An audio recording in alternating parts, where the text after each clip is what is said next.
इतक्या दूरवर अंतरावर असलेला चीन जर सेशल्सची मदत करू शकतो, तर सेशल्स हा भारताचा शेजारी देश आहे. भारताने सुद्धा या देशासाठी भरभरून योगदान दिलेलं आहे. सेशल्सच्या विकासासाठी भारताने अलीकडेच एक विशेष पॅकेज जाहीर केलेलं आहे. हे पॅकेज आहे $175 दशलक्ष.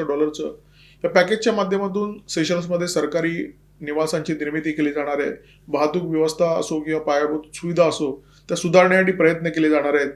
सेशल्सला जो समुद्री चाच्यांचा त्रास आहे किंवा अंमली पदार्थांच्या तस्करांचा त्रास आहे, तो रोखण्यासाठी सेशल्सला गस्ती जहाजं, टेहळणी विमानं भारताच्या माध्यमातून दिली जाणार आहेत.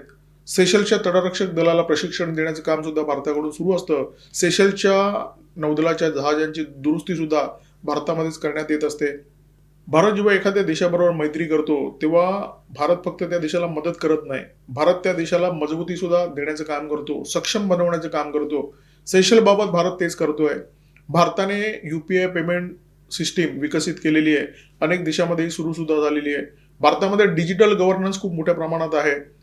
तर हे जे भारतामध्ये डिजिटल इन्फ्रास्ट्रक्चर तयार केलेलं आहे, ते सेशल्समध्ये सुद्धा विकसित करण्याचं काम आम्ही करू, असं आश्वासन भारताने सेशल्सला दिलेलं आहे आणि त्या दिशेने आपण प्रयत्न सुद्धा सुरू केलेले आहेत.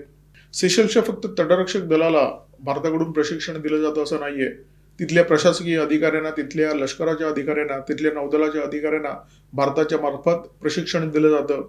वैद्यकीय सेवा सेशल्समध्ये विकसित व्हाव्यात या दिशेने भारत काम करतोय.